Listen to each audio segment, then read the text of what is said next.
દિવાળીની સાફ સફાઈ ચાલુ છે. આજ હોલનો વારો ચડી ગયો. આજ તો ઝાપટી નાખશે હોલને. વારો ચડવાનો બીજો હતો પણ તમે બધું બખેડી નાખ્યું. મેં હું બખેડી નાખી કીધું ને કહેતી હતી કે ઓલા કિચન ટ્રોલીના સર્વિસ વાળાને બોલાવો તો ના આવે ને આમ ને તેમ. હવે આજ બધું પડ્યું તો હવે આવશે તો મારા બધો સામાન બતાવો કિચનનો કેમ પડ્યો એ. કિચનનો સામાન આમ પડ્યો છે. જા આમ જા. ઓહો એ એટલો બધો સામાન. અડધું તો એક ખાનું તો ગોઠવાઈ ગયું ખૂણીએ. ઓહો હો એ થઈ જાય ભાઈ. હવે દિવાળી આવશે બધું થઈ જાય.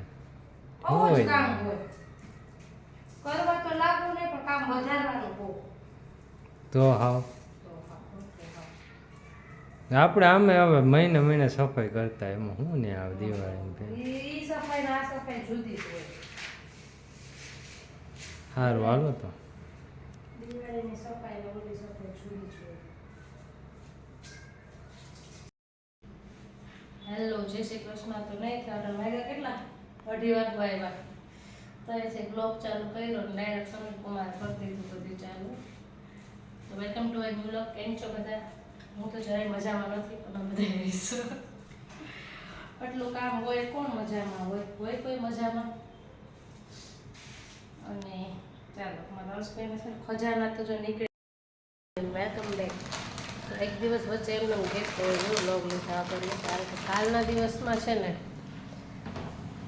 એવડો મોટો ટાસ્ક હતો ને કામ પૂરું કરવાનો કે વાત જવા દો. અને કેપેસિટી આવું નથી. કાલે માથું એવું મારું દુખતું હતું પણ તો આખો દિવસ એટલું કામ કરવું પડ્યું. બસ હવે આજ છે ને એન્ડ આવ્યો છે. મતલબ ખાલી કિચનને આ ટાઇલ્સ લૂછવાની બાકી છે અને જે અમારા કિચન ટ્રોલીવાળા આવવાના હતા ને એ આવી ગયા છે. એટલે હવે ગોઠવી દો. ડાઇનિંગ ઓલમોસ્ટ મારું કમ્પ્લીટ થઈ ગયું છે. હવે આ બધું લૂછી અને મારી દે ધક્કો અને ચેર બેર બધું લૂછાઈ ગયું છે. ના હોલમાં સોફા બોફા બધું ક્લીન થઈ ગયું છે. બસ આટલું કરી લે સાંજ સુધીમાં લગભગ બધું અંદરનું કમ્પ્લીટ થઈ જશે. પછી બહારમાં એવું રહેશે કે ટેરેસ આ નાનું ટેરેસ અને ફ્રીજ એ લગભગ કાલે રહેશે. અને આજે ખબર નહીં મને આમ હાથ પગને એટલું દુખે છે કે વાત જવા દે. એટલે હા આજે કેપેસિટી ડાઉન છે પણ હવે આટલું આજના દિવસનું કામ તો કમ્પ્લીટ કરવું જ પડે. અત્યારે એમ થાય કે જેન સુધી સૂઈ જાઓ એવું થાય છે. નાક બળેશ, ગળું બળેશ, માથું દુખશે. તો કાલ આખો દિવસ લોગ લીધા વગર ગયો હતો તો મેં કીધું અત્યારે પહેલાં થોડોક લોગ લઈ લો. જો આ ચેર બધી લૂછાઈ ગઈ છે ડાઇનિંગની. અંશ કે મમ્મા ટ્રેન બની ગઈ છે. 4-5 આયા ચેર છે આયા છે. કિચન ટ્રોલીને ઓલમોસ્ટ સામાન બધું ગોઠવાઈ ગયો છે. ખાલી અંદર મૂકવાનું જ બાકી છે. આનું ગાદલું બાદલું ઉપરનું બધું ધોવાઈ ગયું છે પણ હજી આ મેં કીધું એટલું ક્લીન થઈ જાય ને પછી બધું લઈ આવીએ. સોફાની ગાદી પછી લઈ આવીએ, પડદાય પછી ચડાવીએ. બસ એવું છે. તો આ બધું દેવાનો સામાન પાછો નીકળો હોય એક એક વસ્તુ કરીને. કાંઈ ક્રોકરી યુનિટ છે. જો આજ બપોર પછી હિંમત થાય તો બપોર પછી નહીં તો આને તો લાસ્ટમાં જ અમે હું રાખું આરામથી. એક જ દિવસમાં એક અડધો કલાકનું કામ છે થઈ જાય. તો એવું છે ભાઈ.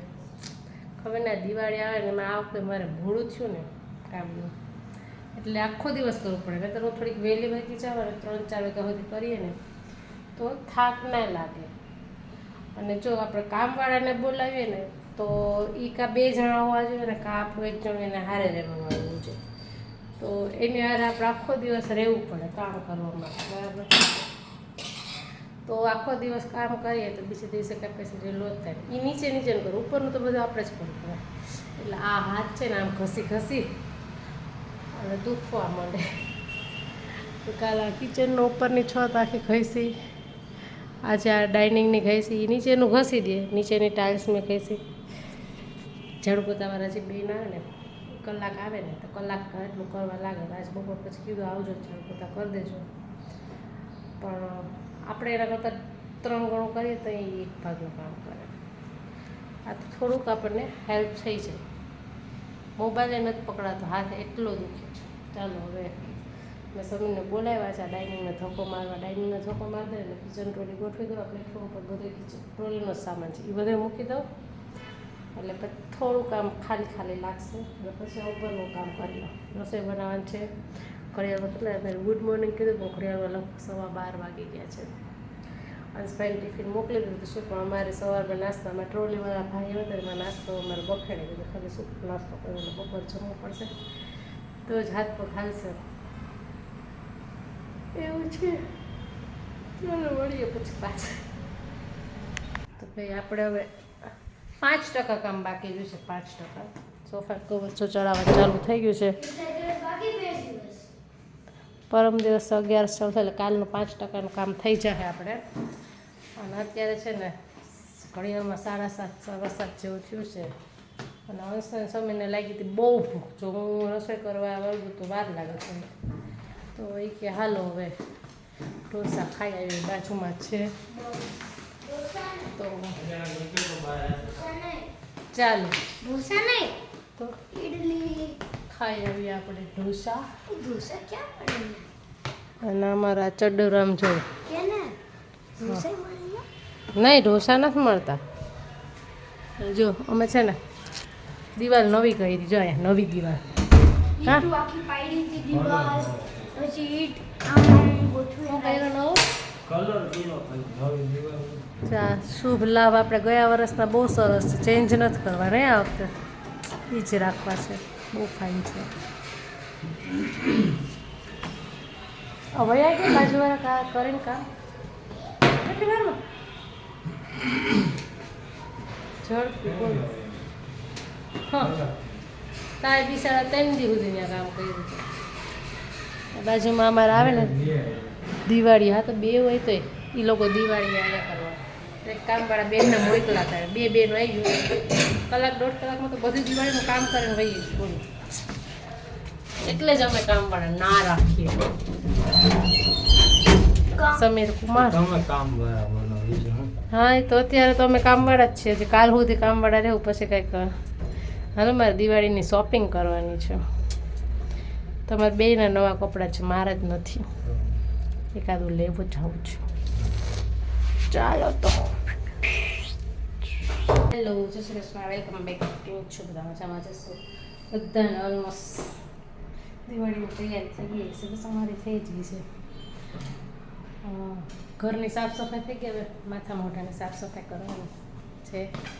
તો જો આપણે આ કાલે કીધું હતું ને મેં તમને ક્રોકરી યુનિટ બાકી છે તો બસ એટલે આ 2 વસ્તુઓ જે અંદર રહી ગઈ ઓલમોસ્ટ ખાલી થઈ ગયું છે. ઉપરનું ખાનું સાફ થઈ ગયું છે. આ 2 અડધી વસ્તુ અહીંયા પડી છે અને અડધી વસ્તુ છે ને ઉટકાઈ ગઈ છે.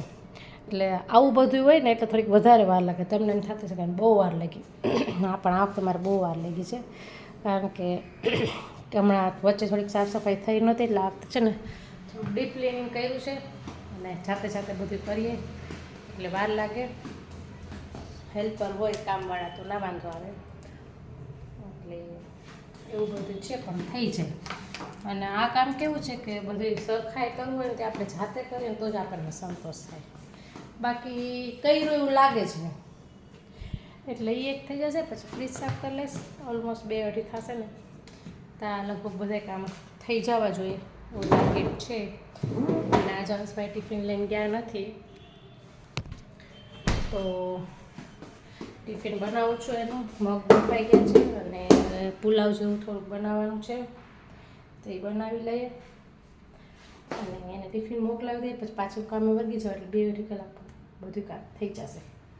તો ટાર્ગેટ રાખ્યો છે પણ એનાથી કલાક તો વધી જ જાય પણ તો પણ 5 થશે ને તો હું ઓલમોસ્ટ ફ્રી થઈ જઈશ. સરસ તો ચાલો હવે પાછા મળશું અને કાલથી સરસ મજાના દિવાળીનો બ્લોગ ચાલુ થઈ જશે. અત્યાર સુધી ક્લિનિંગ જ હાલતું હતું કારણ કે બીજું કંઈ ઘરમાં હતું ને નવું તો બ્લોગ લઈએ કાંઈ કારણ કે જે રૂટીન હોય એ જ બતાવવાનું હોય તો એ જ રૂટીન હતું. હવેથી કંઈક નવું રૂટીન આવશે એટલે આજ ઓલમોસ્ટ હું ફ્રી થઈ જાઉં. પછી કાલથી સરસ મજાના બ્લોગમાં તમને નવા કંઈક કન્ટેન્ટ બતાવશું કારણ કે અંશને કાલે 1 દિવસ સ્કૂલ છે. પરમ દિવસે છૂટી પડે છે. કાલ દિવાળી પાર્ટી છે તો એ પછી એ પણ ઘરે આવશે તો કંઈક નવું બનાવશું DIY એ પણ બતાવશું. ચાલો મળીએ પછી.